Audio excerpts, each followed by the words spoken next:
agradecer primeiramente o Dr. Paulo Jósimo, que é o nosso fundador e está com a gente em todos os momentos. Eu sei que a vida dele, tributarista, famoso aí, então a vida dele é muito corrida e ele sempre dá um jeito de estar aqui com a gente. Então, doutor Paulo, muito, muito obrigada, viu?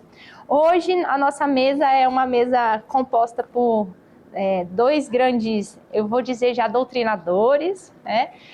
Eu até esqueci de trazer o livro do meu colega aqui, mas ele também já tem um livro publicado, que é o doutor Alexandre Coelho, e aqui é a doutora Amanda Andrade.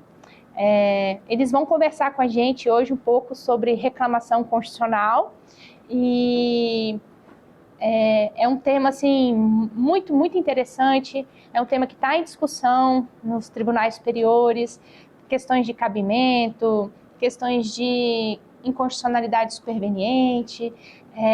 O doutor Alexandre tem um estudo, uma pesquisa profunda nessa parte, né? A doutora Amanda finalizou o mestrado dela agora e publicou o livro justamente falando sobre a reclamação constitucional. Então, nós teremos uma conversa muito qualificada aqui, tá bom? Eu vou falar agora um pouquinho aqui da doutora Amanda. Ela é mestre em Direito Constitucional pelo IDP, fez também LLM em Processo e Recurso nos Tribunais Superiores, também pelo IDP, especialista em Direito Público pela Universidade Cândido Mendes, diretora jurídica, advogada e membro da ABPC.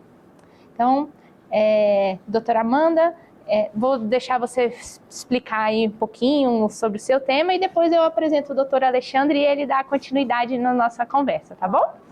Seja bem-vinda. Obrigada. Bom dia a todos. Não posso deixar de começar sem antes parabenizar a doutora Larissa pelo trabalho que ela vem desenvolvendo no Instituto, liderando e encabeçando os trabalhos desse grupo que já tem entregado resultados bastante relevantes, contribuindo bastante aí nos nossos estudos jurídicos. Então, parabéns, que você continue aí colhendo muitos frutos e trazendo muita reflexão jurídica para todos nós. Muito bom, parabéns. Então, falando um pouquinho sobre o que eu vim debater aqui com vocês, sobre reclamação constitucional. Eu concluí, no meio do ano passado, o curso de mestrado no IDP, fui orientanda do professor Osmar Paixão, que casou muito bem, porque ele é um estudioso sobre esse tema. E eu acabei publicando o meu trabalho de conclusão da dissertação do mestrado, que foi um foco mais direcionado sobre uma das utilizações atuais que vem sendo empregada dentro do STF, que é a utilização da reclamação para superação de precedentes. Então eu vou acabar aqui complementando um pouquinho, trazendo um pouquinho do que eu pesquisei, sobre como anda o entendimento do STF sobre essa matéria, após o nosso colega professor Alexandre concluir a explicação dele. Tá ok. E agora vamos aqui falar um pouquinho do doutor Alexandre. Ixi, doutor Alexandre, será que eu vou achar aqui suas super qualificações? Eu gosto de estudar. Resumindo. É isso. O doutor Alexandre, você está finalizando o doutorado, né, na USP, já é mestre também em Direito pela USP, é um grande entusiasta do direito, também é um advogado tributarista, mas mais da parte de planejamento, né? E ele está também muito engajado aqui no nosso instituto. Ele é o coordenador do nosso Centro de Estudos de Controvérsias Relevantes. Nós criamos esse Centro de Estudos porque agora o nosso instituto já tem condições de ser amicus curiae nos tribunais. Então, até já é uma oportunidade, né, para o doutor Alexandre, a gente vai, nos próximos dias, abrir aí algum edital para selecionarmos teses e processos para que nós possamos contribuir como amicus curiae, tá bom? Exatamente. Então, doutor Alexandre, vou deixar você dar a sua aula em processo. A doutora vai falar sobre reclamação. Isso. Tá, então basicamente... E aí eu também queria aproveitar e agradecer a presença da desembargadora Ana Maria Brito, que que está aqui conosco, nossa eterna professora maravilhosa de processo civil, com certeza vai poder contribuir também muito conosco. Obrigada, viu, desembargadora? Por favor, doutor. Eu faço minhas palavras da doutora Larissa, agradeço a presença de todos, agradeço a oportunidade de estar entre pessoas de tamanha relevância, né, atuação nos tribunais superiores e no judiciário brasileiro, né.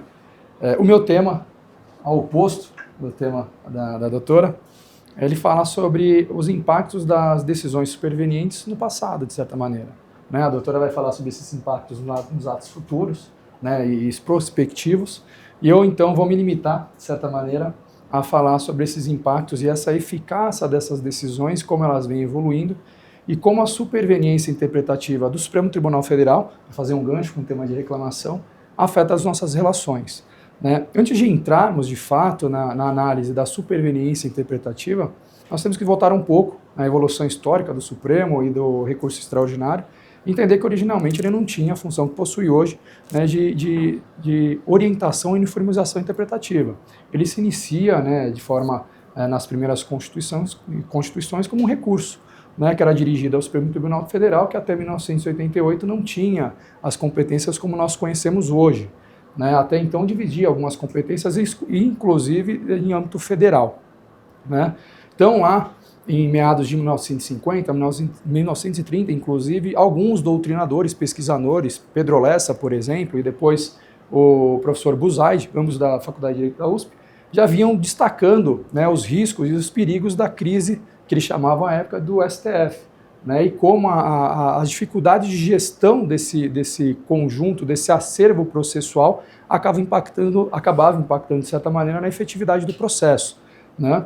A partir disso, né, e no decorrer dos anos, das décadas, foram implementadas diversas alterações constitucionais, diversas alterações legislativas que tinham como finalidade melhor gerir esse acervo. Algumas em âmbito de regimento interno, com a criação de instrumentos, né, filtros de relevância, que depois foram aprimorados, mas até, de certa maneira, se parecem com os filtros que estão sendo discutidos atualmente em âmbito de recurso especial. Algumas mudanças em relação à composição da turma, julgamento, gestão, tempo de julgamento, divisão entre os julgadores em duas turmas, né, a criação do controle concentrado inicialmente, depois outro modelo, e assim sucessivamente.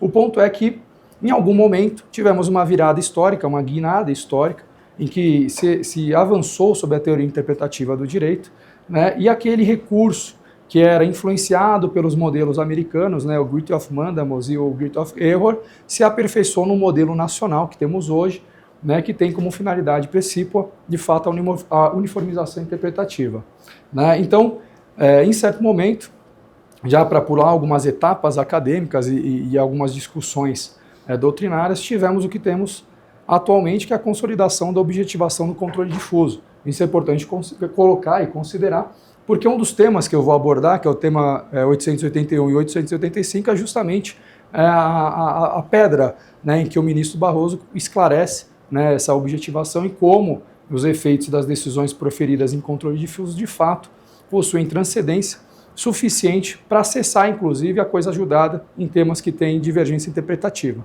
né? Então, basicamente, essa é a análise inicial, né? Nós buscamos um modelo estrangeiro, aperfeiçoamos, identificamos problemas na gestão processual e, a partir desses problemas, criamos um modelo que nós temos hoje, tanto constitucional como infralegal, que é o Código de Processo Civil, que trata, em outros aspectos, além da consensualidade, além da atuação cooperada, mas também o gerenciamento de processo como uma das técnicas, né, um dos cores processual do nosso sistema, que fala sobre microsistema de precedentes, né, que não é o precedente que nós temos no exterior, mas é um sistema que tem como uma das finalidades padronizar, uniformizar e acelerar, tornar racionalizar essa atuação jurisprudencial, judiciária, para que tenhamos, de certa maneira, uma maior igualdade interpretativa, uma igualdade da tese fixada por essas turmas nesses tribunais superiores.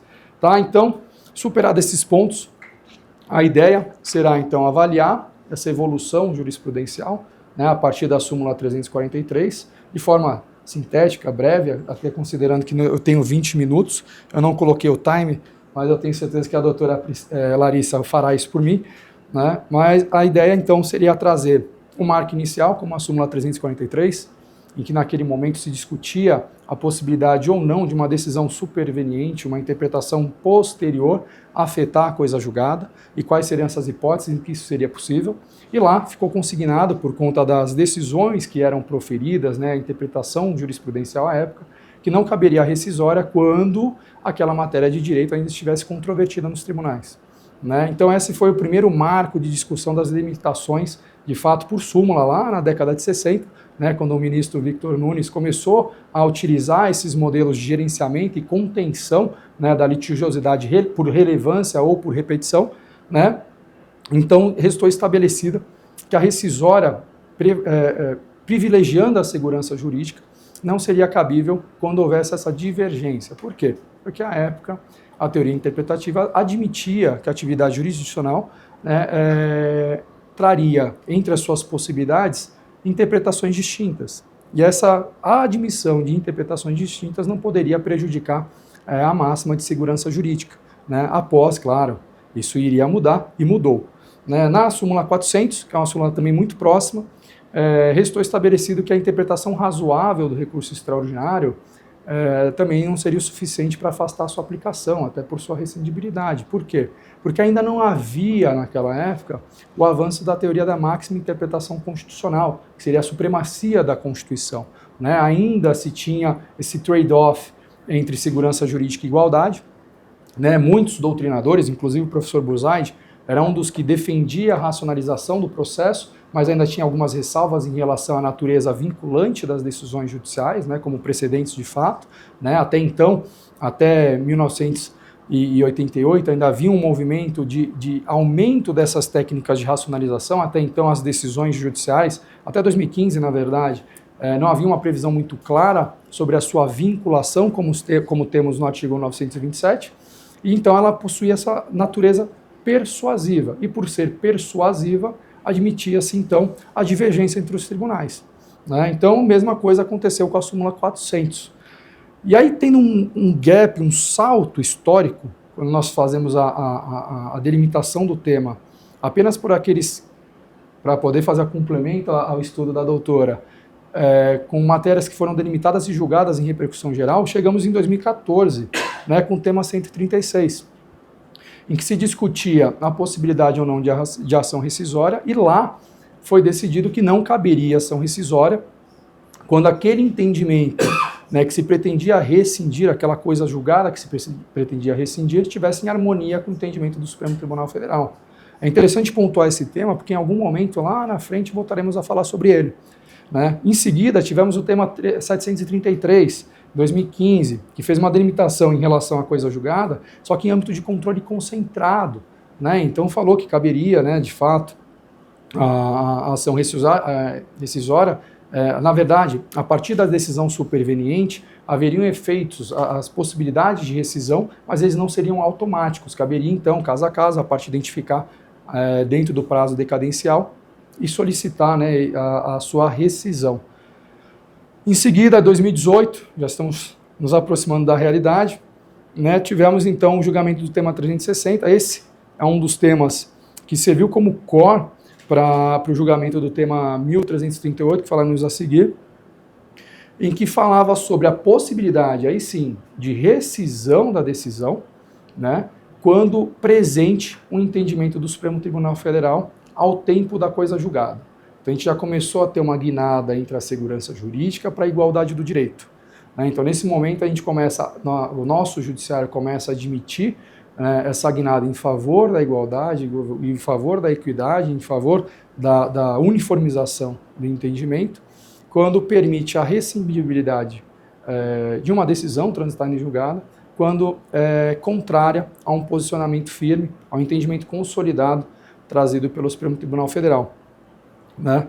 Esse tema é muito interessante porque ele faz uma análise tanto em relação ao código anterior, que era o Código Buzaid, como o código atual, que é o Código Fuchs, né? Então tinha análise em relação ao artigo 741, assim como também ao artigo 475, né? E tem também análise em relação ao 525 e 575. Ele já dá uma abertura jurisprudencial, uma abertura ideológica em relação a essa maior flexibilização, né, da ação rescisória. Em seguida, mais recentemente, tivemos os temas, né, 881, que fala sobre os impactos, né, os reflexos da eficácia da tutela proferida em controle concentrado, e 885, que fala sobre a mesma eficácia, só que em âmbito de controle difuso.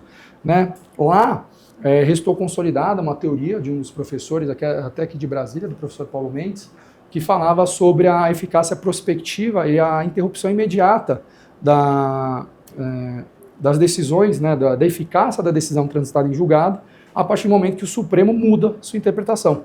Né? E uma das complexidades, muito embora, de certa maneira, louvável a interpretação dada pelo Supremo, é definir um marco temporal. Né? Porque quando nós pensamos em litigâncias por relevância ou por repetição, temos que entender também que existe uma desigualdade muito clara entre os litigantes eventuais e habituais. Né? Então, qual que é a clareza que nós temos hoje no judiciário para definir o marco temporal para esse tipo de interpretação? Até então não ficou claro. Né? Então vamos prosseguir. No tema 100, veio o Supremo Tribunal Federal e tratou agora sobre a possibilidade, por mera petição, de rescindibilidade com decisão pretérita ou não, desde que divergente da interpretação do Supremo Tribunal Federal, das decisões proferidas em âmbito de juizado especial, por mera petição. Né? Então isso já mostra uma quebra jurisprudencial, se nós formos retornar àquele parâmetro anterior ao Código de 2015, claro que já vinha evoluindo pelas técnicas de racionalização, mas o parâmetro de persuasão da jurisprudência. Agora não há dúvida alguma, não só em relação à objetivação do controle difuso, né, mas também em relação à eficácia prospectiva das decisões do Supremo, que agora alcançam, de certa maneira, o judiciário de forma geral, inclusive as decisões transitadas em âmbito de juizado especial. E por que isso é tão relevante? Por falta de previsão legal nesses casos. Né? Então o Supremo ele ampliou a sua interpretação, ampliou o caráter criativo da jurisprudência, em certa maneira, e trouxe essa possibilidade por mera petição. Né? E aí entramos num dos temas também que mostram essa guinada para a igualdade e equidade interpretativa, a uniformidade interpretativa, que é o tema 1338. E esse eu vou falar um pouco mais de forma mais contida, porque esse é extremamente relevante. O tema 1338 ele decorre de um caso, que foi o julgamento do tema 69, que é um tema que foi julgado em março de 2017, o Supremo Tribunal Federal, por maioria, julgou que caberia a exclusão do ICMS do PIS e COFINS. Pois bem, na mesma ocasião, após o julgamento, foi interposto recurso de embargos de declaração, e entre os pedidos deste recurso havia o requerimento de modulação de efeitos. O recurso ele aguardou 4 anos para ser julgado. E nesse período todo, apenas muito próximo do julgamento, houve uma ordem da presidência, à época era o ministro Luiz Fux, que determinou o sobrestamento de todos os casos em âmbito nacional. Mas isso não foi suficiente para estancar a falta de gerenciamento processual, e aí nesse caso eu estou me referindo apenas ao aspecto acadêmico, não ao aspecto funcional em si da instituição, mas academicamente por conta de uma previsão que haveria do artigo 1035, inciso 5º, salvo melhor juízo, que falaria da possibilidade de sobrestamento no julgamento das técnicas em repercussão geral. Pois bem, o que acontece? Nesse período de 4 anos, muitos contribuintes entraram com as suas ações judiciais, após o julgamento de mérito do tema 69, que até então a interpretação dos tribunais superiores, e sobretudo do Supremo Tribunal Federal, era no sentido de eficácia imediata da sua decisão. Então, todos começaram a aplicar de forma a irradiar aquele entendimento do Supremo Tribunal Federal. O problema é que 4 anos depois, quando foi julgada a tese modulatória, o Supremo limitou a sua eficácia, determinando então, por uma questão de modulação de efeitos, que aqueles contribuintes que tivessem entrado com a ação após a decisão de mérito não poderiam se valer com atos passados, apenas prospectivo, dali para frente. O que acontece? Como era um tema consolidado, um entendimento consolidado, que teve até embate com a Receita Federal, com as procuradorias, para delimitar qual que seria, por exemplo, o ponto do tributo, né, a base do tributo de exclusão para a formação do crédito tributário, os juízes, de uma forma geral, e desembargadores acabaram replicando o entendimento. Muitos casos transitaram em julgado, muitos casos as empresas conseguiram não só habilitar, como ter o aproveitamento integral do crédito. E aí, no julgamento do tema 1338, que se questionava a rescindibilidade dessas coisas julgadas, dessas ações transitadas em julgadas por desconformidade com a regra modulatória, o entendimento que foi fixado com base no 360, uma interpretação extraída do 360, é que haveria então uma hipótese de inconstitucionalidade qualificada, porque a regra modulatória posterior tornaria aquela decisão consolidada inconstitucional. E neste ponto nós voltamos àquela pergunta inicial. Muito embora a nossa jurisprudência, a nossa doutrina tenha evoluído em relação à discussão acerca da flexibilização da coisa julgada, né, a possibilidade de sua rescisão pautada em hipóteses supervenientes, ou seja, aquelas hipóteses que os jurisdicionados não conseguiriam prever, porque os julgados foram posteriores, né, não eram julgados contemporâneos àquela interpretação, àquela dicção, jurisdição. Qual que é o marco temporal? Porque nesse momento fixa-se uma dúvida. Haveriam os tribunais, como determina o artigo 927, deveriam ter aplicado o entendimento fixado no tema 69, vez que havia um embargo de declaração? Os embargos de declaração teriam natureza automática para suspender a eficácia de uma decisão proferida pelo plenário do Supremo Tribunal Federal? Se sim, exato. Se sim, talvez isso tenha acontecido pela falta de emprego tempestivo, embora previsto na legislação das técnicas de gerenciamento de processos. Porque se houvesse uma ordem gerencial ao tempo da identificação e delimitação da relevância da matéria, muito provavelmente esse tema não existiria, porque não haveria o porquê. Né? E agora, para encerrar e concluir, né, essas colocações que de fato ainda não têm resposta, cabe então a jurisprudência consolidar e o dia a dia forense nos permitir um maior norte sobre isso. Temos a ação rescisória 2876, a questão de ordem, julgada recentemente, há um ano. Ainda não temos a publicação do acordo. E nesse julgamento ficou claro, diferente do tema 1338, que há uma rescindibilidade incondicionada, ou seja, havendo uma interpretação posterior, eu tenho uma hipótese de inconstitucionalidade qualificada que permitiria essa rescisão. Nesse caso, eles condicionaram. Então, eu posso ter as regras previstas no artigo 527, 525 e 535, que permitiriam a contagem do prazo rescisório a partir do entendimento fixado supervenientemente pelo Supremo Tribunal Federal, desde que, duas regras, eu diga que posso. Então, o Supremo Tribunal Federal, caso a caso, vai dizer quais são os temas, as situações que a sua superveniência interpretativa permitirá ao jurisdicionado essa hipótese de rescindibilidade.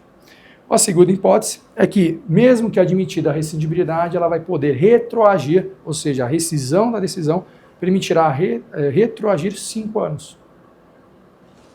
O problema estratégico disso é que, se analisada a evolução jurisprudencial a partir do tema 881, há uma crise de insegurança em certo ponto. Porque quais são os marcos temporais que os contribuintes jurisdicionados adversos, né, deverão considerar para a adequação de suas condutas ao novo entendimento? E aí entra agora, imagino eu como pesquisador, uma nova fase jurisprudencial. Então tivemos uma fase inicial pautada na segurança jurídica, tivemos um avanço para a igualdade, né, interpretativa do direito, e agora seguimos, tudo indica, aos modelos de influência alemã, por uma fase pautada em proteção à confiança. Então, recentemente, em 2018, nós vimos, acompanhamos a alteração na Lei de Introdução às Normas de Direito Brasileiro, que nos artigos 23 e 24 definiram um momento estanque em que aquelas decisões supervenientes não poderão afetar situações consolidadas. Por quê? Porque a proteção à confiança ela serve para resguardar o jurisdicionado, independente da posição, como litigante habitual ou não, dessas alterações que são naturais do sistema. A interpretação jurídica, ela evolui, ela se adequa à cultura, à sociedade na qual ela se insere. Só que para isso é necessário que existam modelos e mecanismos de transição, como aqueles previstos no artigo 927, parágrafo 3º e 4º, que ainda não são muito claros. Quais são os mecanismos que determinariam com clareza a obrigatoriedade ou não de uma modulação de efeitos. Por exemplo, uma questão que, para mim, de certa maneira, é engraçada, duvidosa. Se eu admito a possibilidade de embargos de declaração para questionar a modulação de efeitos, eu estou presumindo que há uma omissão na decisão. Então, se há uma omissão, esclareça de fato quais são as características que tornariam obrigatória a modulação de efeitos. Ou quando ele fosse julgar o mérito, ele já modulasse os efeitos. Porque lá é e não a ficasse circunstância. aguardando, né? Exato. Já saber, ó, já vai fixar ali. Porque quando nós pensamos em técnica gerencial, por que há a possibilidade de sobrecitamento? Entre outros aspectos. Exatamente isso. E também porque lá é um momento em que, via de regra, pelos regimentos, tanto da STJ quanto do Supremo Tribunal Federal, mas agora só limitando em relação ao Supremo Tribunal Federal, em que de fato os ministros vão ter acesso ao maior acervo de informações, de todas as partes. Então é aquele momento que, de certa maneira, o tribunal consegue compilar todo esse conteúdo probatório de informações, de certa maneira, e definir, delimitar se aquilo realmente torna-se necessário a imposição, tem como necessário a imposição de uma regra de modulação. Uhum. Porque é justamente essa figura dela. E aí, eu não vou me estender, até porque eu certamente já passei do meu tempo, existem outras dúvidas. Tem tempinho? Tem 5 minutos. Tem. Então, vem outras dúvidas, né, que cabem pesquisas, inclusive eu venho pesquisando sobre elas. Quais são os limites para a modulação? Prospectiva, passada, presente? A partir de agora, qual que é o fundamento? A partir do futuro, por quê? A partir do passado, também por quê? Quais são os fundamentos que permitiriam eu ter certa previsibilidade como jurisdicionado de que aquele tema de fato será selecionado uma rescisão? Porque faz toda a diferença. Mas... Poderia eu, por exemplo, só pensando, como contribuinte de um tributo que possua relevância para a arrecadação nacional, estadual, municipal, a partir do julgamento de um tema com repercussão geral, e que foi interposto em base de declaração, me negar a cumprir a decisão do Supremo pelo risco de posterior ação rescisória? Se for favorável, parece uma disponibilidade. E se for desfavorável? Então, são dúvidas que essa falta de clareza em relação aos fundamentos para os empregos das técnicas gerenciais traz a todos. Porque, de certa maneira, tamanha insegurança que a rescindibilidade em alguns casos traz ônus processuais e financeiros que as partes não suportaram. Se estamos falando de rescisão de decisões proferidas em mandado de segurança, estamos falando de sucumbência que na ideia inicial não havia. Estamos falando de orientações que foram dadas, que só foram dadas uma ideia inicial de segurança. Quantos clientes, nós que somos tributaristas, falam, eu vou trabalhar com a segurança, eu só faço se tiver uma decisão judicial transitada em julgado. Será que com base nesses temas recentes, eu posso afirmar para o meu cliente que a decisão transitada em julgado, ela é suficiente? Se, nesse lapso de 5 anos que haveria a possibilidade rescisória, o Supremo afetar o tema para julgamento? Outra pergunta, se o STJ, por exemplo, julgar uma tese repetitiva, que em seguida for afetada no Supremo, eu aplico ou não aplico a tese? Sob o risco de rescisão.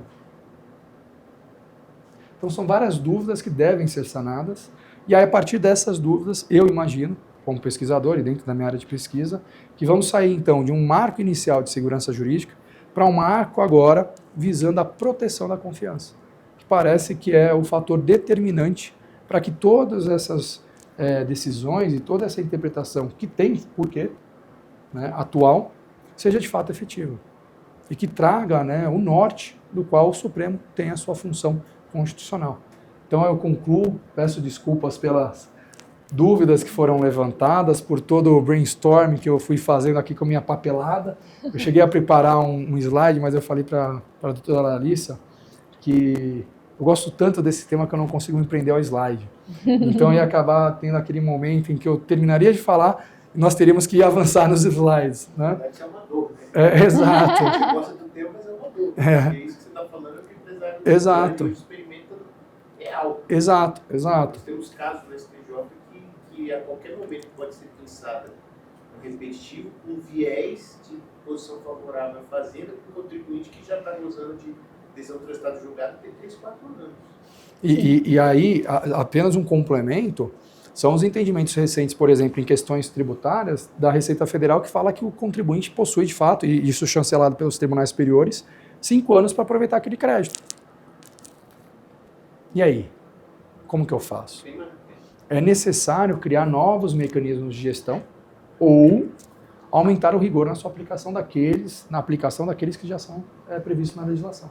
Fato é que ainda existem muitos pontos a serem superados, sobretudo em relação à eficácia temporal, qual que é o momento determinante da aplicação dos entendimentos proferidos pelo Supremo, como, por exemplo, esse tema extremamente relevante, que é a ação rescisória 2876, que definiu a rescindibilidade condicionada, mas até o momento não foi publicado o acórdão. E aí, aplico ou não aplico? Se eu considerar que eu tenho 2 anos para a rescisória, e aí? Vou atrás ou não vou? Porque o prazo é decadencial. Então, são várias complexidades. Eu agradeço mais uma vez a oportunidade de estar com os senhores. E agora eu falei do passado. A doutora que me acompanha falará do futuro e do presente, claro. Muito obrigado.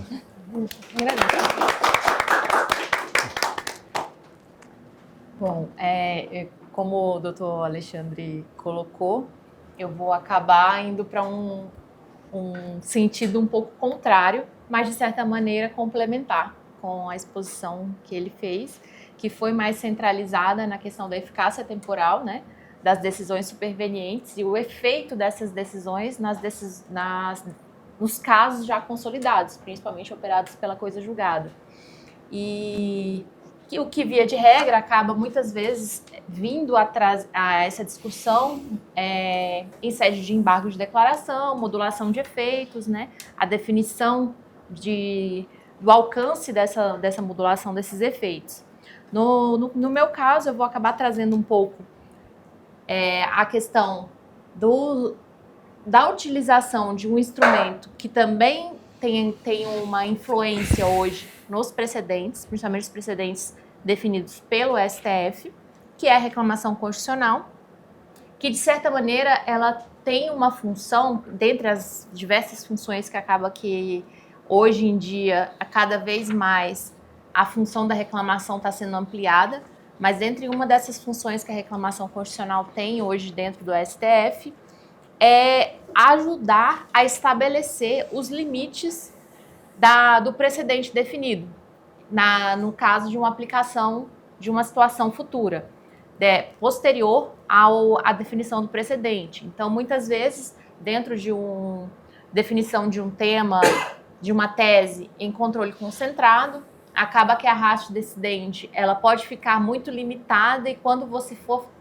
levar aquela aplicação a um caso concreto, surgem dúvidas do alcance daquela decisão.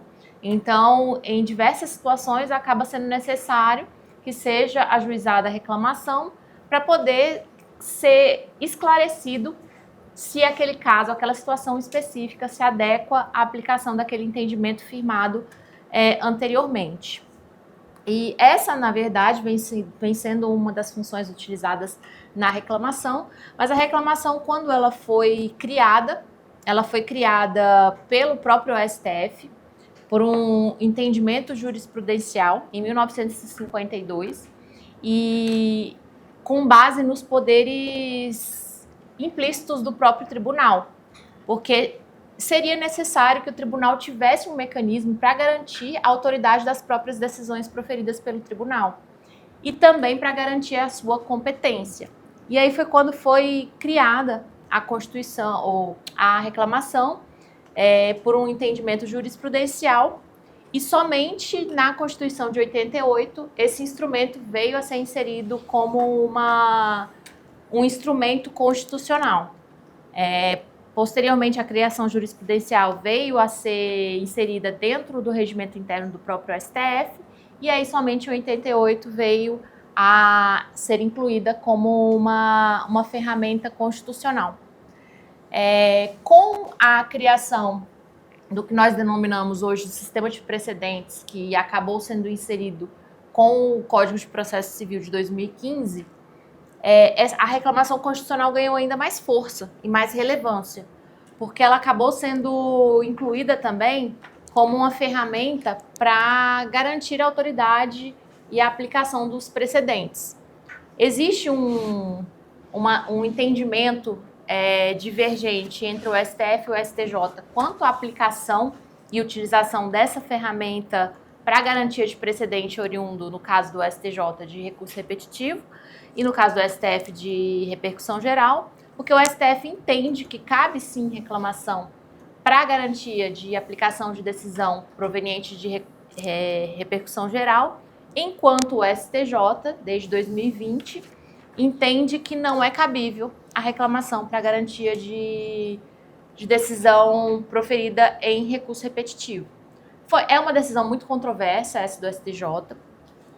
Claramente, ela é uma decisão que ela visa conter o volume de processo do tribunal, que é um problema real, de fato. O STJ ele tem um volume de processos absurdamente assustador, mas limitar que a utilização de um instrumento para garantir a decisão proferida pelo próprio tribunal, acredito que seja uma tentativa de contenção que acaba gerando outras consequências, que é o aumento do volume de recursos como agravo em recurso especial, que hoje é o maior gargalo dentro do próprio STJ.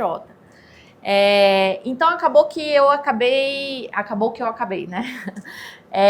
Direcionando o meu estudo, a minha pesquisa para o STF, que foi justamente com a utilização da reclamação para poder aprimorar a interpretação que foi dada a um precedente dentro do STF, seja em controle concentrado ou em repercussão geral. O que eu concluí? Que hoje nós não temos um instrumento específico para poder provocar os tribunais superiores na questão relacionada à necessidade de revisitação de uma tese definida, de um precedente definido em repercussão geral. Nós não temos um instrumento específico para isso. De modo geral, isso só pode acontecer se o próprio relator, ao analisar um recurso ou uma ação de competência originária, entender que aquela matéria vai acabar gerando uma superação de precedente e ele indica aquele caso como um caso de revisão de um precedente já definido. Então, hoje nós temos apenas essa escolha de ofício do relator ou provocação pelo Ministério Público. As partes, de modo geral, não têm esse acesso. O que, diferentemente, acontece no caso de uma revisão de súmula vinculante, em que nós temos um rol de legitimados específicos para poder provocar o tribunal a fazer aquela revisitação àquele tema. E então acabou se usando, trazendo uma nova função para a reclamação constitucional, que é justamente, de certa maneira, suprir essa ausência de um instrumento específico para a revisão e levar a provocação ao tribunal por meio da reclamação constitucional.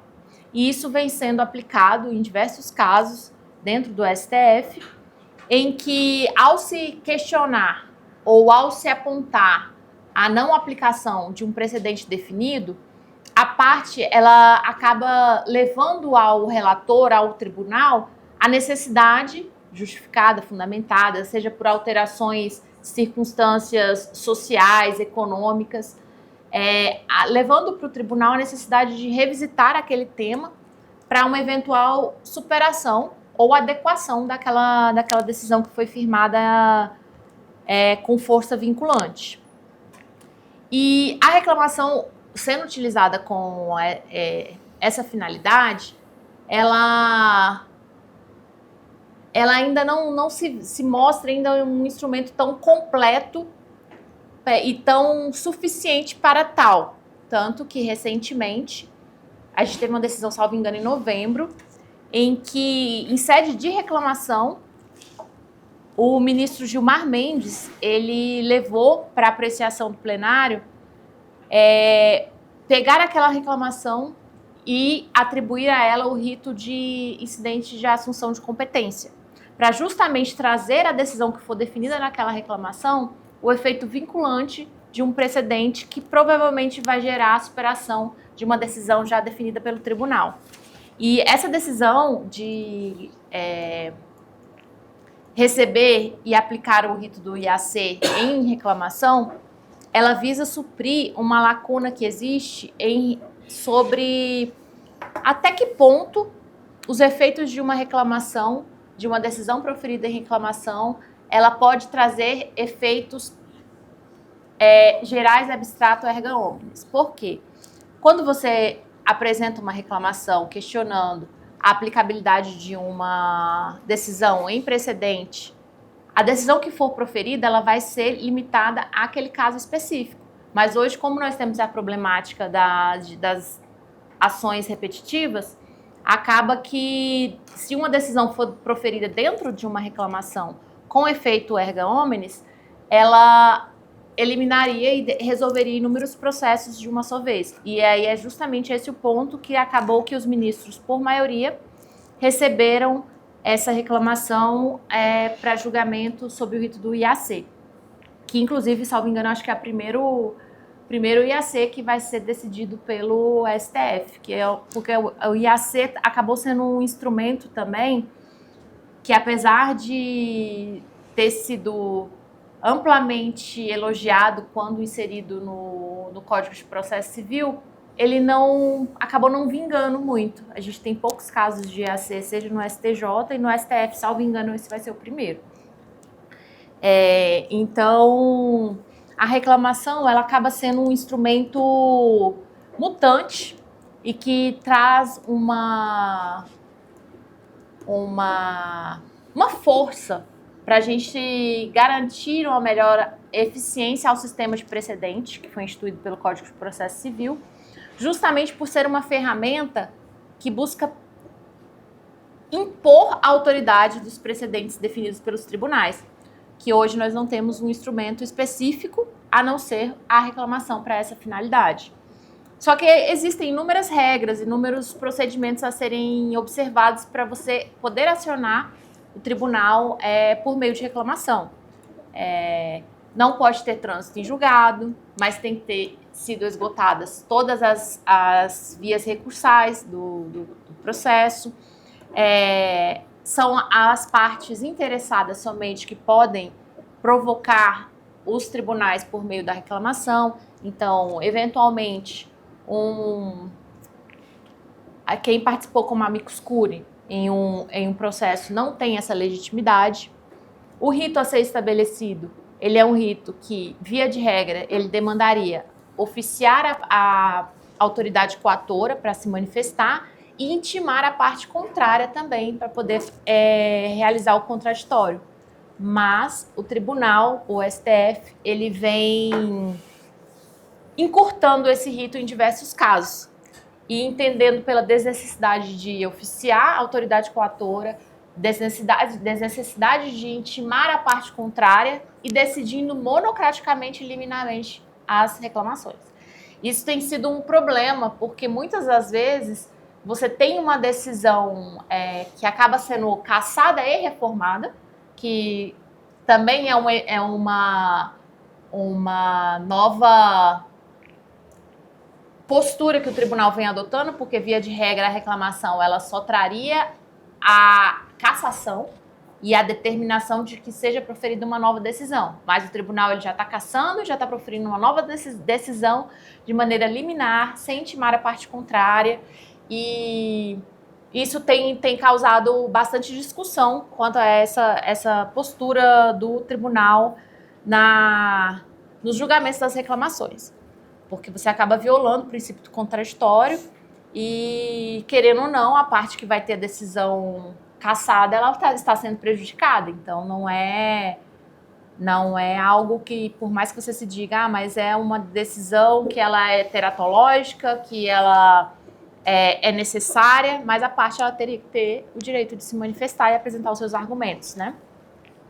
E acaba que essa utilização da reclamação para a superação de precedente, eu concluí no meu trabalho como uma via necessária hoje, dentro do nosso sistema que nós temos, porque é uma forma que se tem de buscar oxigenar as decisões do tribunal, porque a sociedade sofre inúmeras mutações.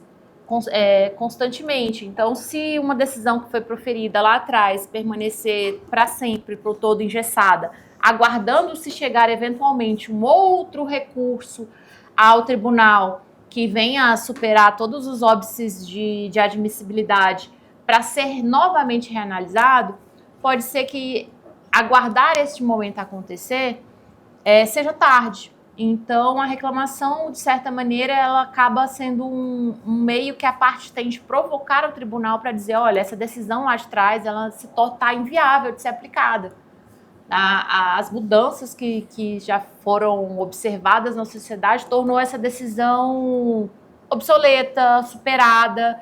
Os próprios tribunais vêm sendo resistentes na aplicação. Então, a recalcitrância dos tribunais também, de certa maneira, é uma sinalização de que uma decisão pode estar passando por uma necessidade de reanálise pelo tribunal.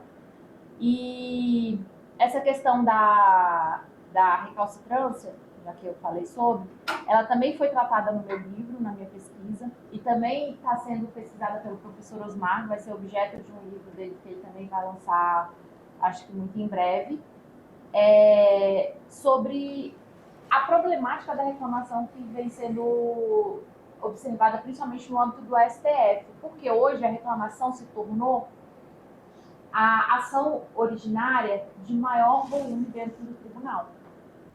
E isso a gente vem observando muito, principalmente relacionado às demandas trabalhistas, que existe aquela questão da divergência de entendimento do TST sobre a pejotização, e isso vem causando inúmeros ajuizamentos dentro do tribunal. Salvo engano, mais de 70% das reclamações hoje dentro do STF são relacionadas a matérias trabalhistas, mesmo o número de ações trabalhistas no país sendo um dos menores, comparado com as outras matérias, né, com os outros tribunais.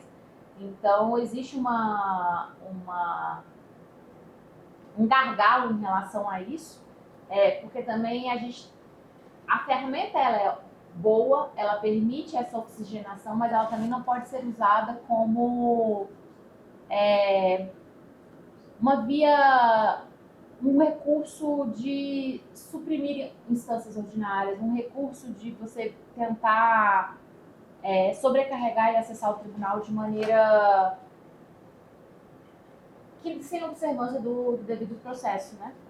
Então, todas essas questões relacionadas à problemática de volume de processos, à problemática de não existir um instrumento específico para a superação de precedentes, a problemática do uso das inúmeras mutações da reclamação, do instrumento da reclamação dentro do tribunal, tudo isso eu tentei trazer de uma maneira, claro, não dá para a gente se aprofundar tanto, porque é muita coisa, mas eu tentei trazer de uma maneira breve para vocês, somente para pincelar com vocês algumas problemáticas, e também dizer que tem muita coisa que eu ainda quero pesquisar sobre, porque eu acho que a gente tem muita coisa para contribuir aí nessa parte, e espero em breve também trazer novas reflexões sobre o tema com vocês.